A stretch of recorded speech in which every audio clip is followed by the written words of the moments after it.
Joshua chapter 14. 9.5 tribes still did not have any land, although 2.5 tribes had already received land east of the Jordan River. Moses had divided that land among them, and he had also said that the Levi tribe would not receive a large region like the other tribes. Instead, the people of Levi would receive towns and the nearby pastures for their sheep, goats, and cattle. And since the descendants of Joseph had become the 2 tribes of Ephraim and Manasseh, there were still 9.5 tribes that needed land. The Lord had told Moses that he would show those tribes how to divide up the land of Canaan. When the priest Eleazar, Joshua, and the leaders of the families and tribes of Israel met to divide up the land of Canaan, the Lord showed them how to do it. One day, while the Israelites were still camped at Gilgal, Caleb, the son of Jephunneh, went to talk with Joshua. Caleb belonged to the Kenaz clan, and many other people from the Judah tribe went with Caleb. He told Joshua, "You know that back in Kadesh Barnea the Lord talked to his prophet Moses about you and me. I was 40 years old at the time Moses sent me from Kadesh Barnea into Canaan as a spy. When I came back and told him about the land, everything I said was true. The other spies said things that made our people afraid, but I completely trusted the Lord God. The same day I came back, Moses told me, 'Since you were faithful to the Lord God, I promise that the places where you went as a spy will belong to you and your descendants forever.' Joshua, it was 45 years ago that the Lord told Moses to make that promise, and now I'm 85. Even though Israel has moved from place to place in the desert, the Lord has kept me alive all this time, as he said he would. I'm just as strong today as I was then, and I can still fight as well in battle. So I'm asking you for the hill country that the Lord promised me that day. You were there. You heard the other spies talk about that part of the hill country and the large walled towns where the Anakim live. But maybe the Lord will help me take their land, just as he promised." Joshua prayed that God would help Caleb. Then he gave Hebron to Caleb and his descendants. And Hebron still belongs to Caleb's descendants because he was faithful to the Lord God of Israel. Hebron used to be called Arba's town because Arba had been one of the greatest of the Anakim. There was peace in the land. Joshua chapter 15. The clans of the Judah tribe were given land that went south along the border of Edom, and at its farthest point south, it even reached the Zin Desert. Judah's southern border started at the south end of the Dead Sea. As it went west from there, it ran south of Scorpion Pass to Zin, and then came up from the south to Kadesh Barnea. It continued past Hezron, up to Adar, turned toward Karka, and ran along to Asmon. After that, it followed the Egyptian Gorge and ended at the Mediterranean Sea. This was also Israel's southern border. Judah's eastern border ran the full length of the Dead Sea. The northern border started at the northern end of the Dead Sea. From there, it went west up to Beth Hogla, continued north of Beth Araba, and went up to the monument of Bohan, who belonged to the Reuben tribe. From there, it went to Treble Valley and Deber, then turned north and went to Gilgal, which is on the north side of the valley, across from Adumim Pass. It continued on to En-Shemesh and Rogel, and up through Hinnom Valley on the land sloping south from Jerusalem. The city of Jerusalem itself belonged to the Jebusites. Next, the border went up to the top of the mountain on the west side of Hinnom Valley and at the north end of Rephaim Valley. At the top of the mountain it turned and went to Nephtoah Spring, and then to the ruins on Mount Ephron. From there it went to Baalah, which is now called Kiriath Jearim. From Baalah, the northern border curved west to Mount Seir, and then ran along the northern ridge of Mount Jearim, where Chesalon is located. Then it went down to Beth Shemesh and over to Timnah. It continued along to the hillside north of Ekron, curved around to Shikharan, and then went to Mount Baalah. After going to Jabneel, the border finally ended at the Mediterranean Sea, which was Judah's western border. The clans of Judah lived within these borders. Joshua gave Caleb some land among the people of Judah, as God had told him to do. Caleb's share was Hebron, which at that time was known as Arba's town, because Arba was the famous ancestor of the Anakim. Caleb attacked Hebron and forced the 3 Anakim clans of Sheshai, Ahiman, and Talmai to leave. Next, Caleb started a war with the town of Debir, which at that time was called Kiriath Sepher. He told his men, "The man who captures Kiriath Sepher can marry my daughter Aksa." Caleb's nephew Othniel captured Kiriath Sepher, and Caleb let him marry Aksa. Right after the wedding, Aksa started telling Othniel that he ought to ask her father for a field. She went to see her father, and while she was getting down from her donkey, Caleb asked her, "What's bothering you?" She answered, "I need your help. The land you gave me is in the southern desert, so I really need some spring-fed ponds for a water supply." Caleb gave her a couple of small ponds, named Higher Pond and Lower Pond. The following is a list of the towns in each region given to the Judah clans.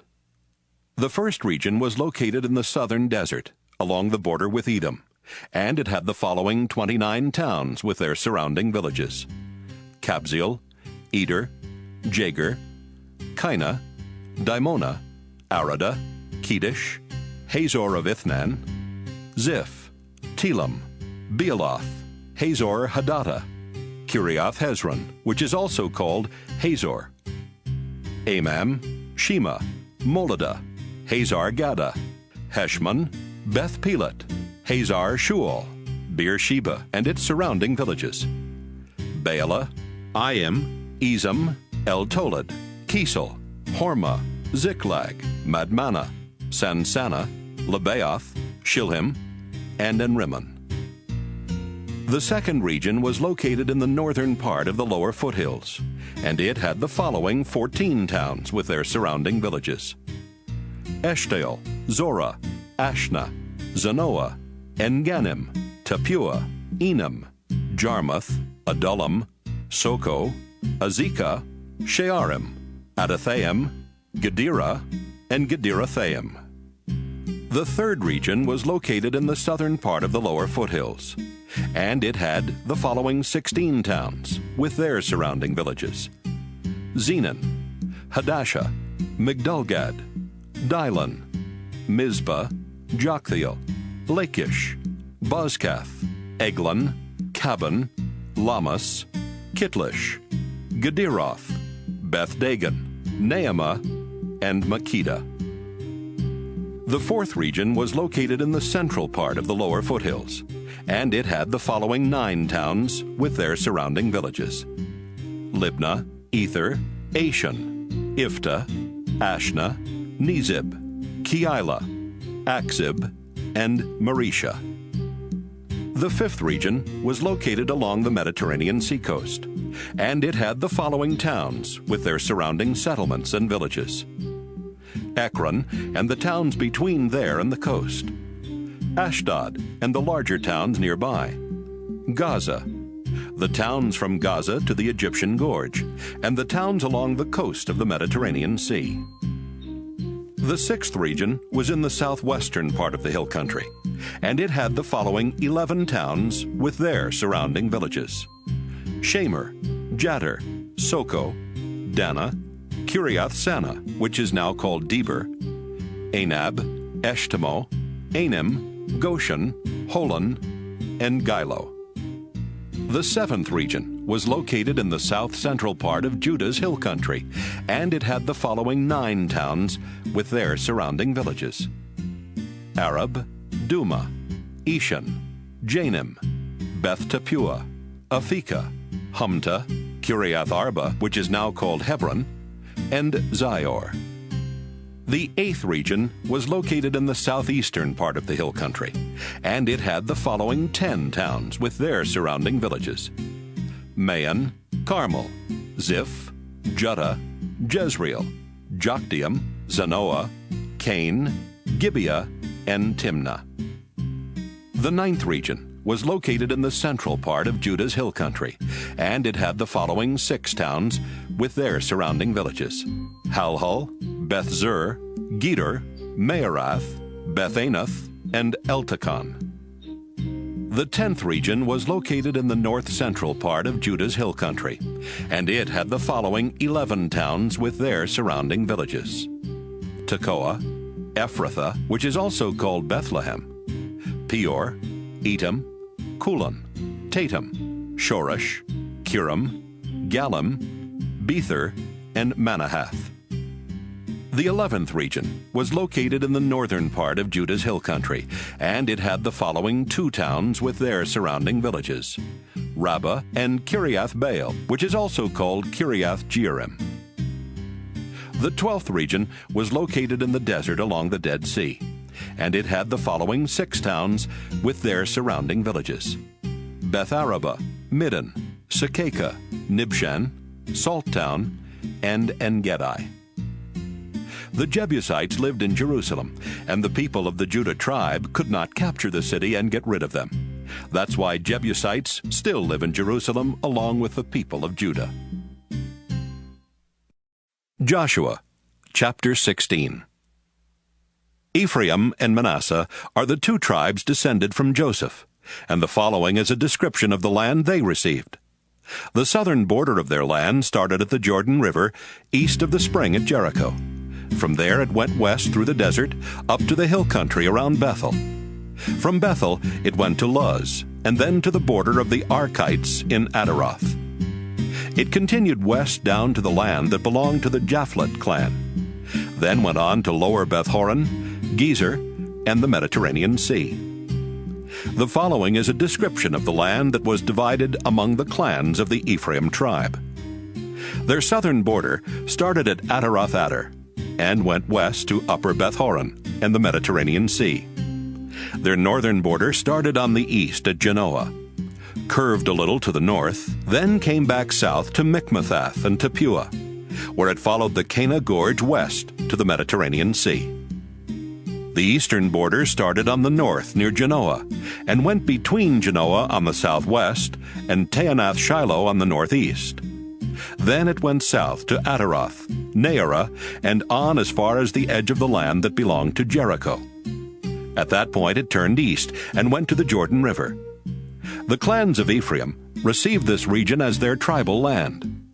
Ephraim also had some towns and villages that were inside Manasseh's tribal land.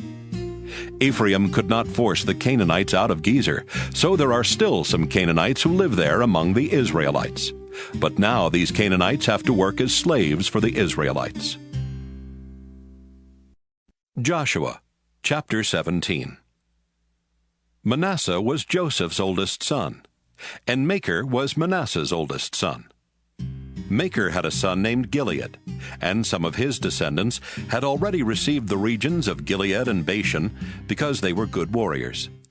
The other clans of the Manasseh tribe descended from Gilead's sons Abiezer, Helek, Azriel, Shechem, Hepher, and Shemida. The following is a description of the land they received. Hepher's son, Zelophehad, did not have any sons, but he did have 5 daughters: Mela, Noah, Hoglah, Milcah, and Tirzah. One day the clans that were descendants of Zelophehad's 5 daughters went to the priest Eleazar, Joshua, and the leaders of Israel.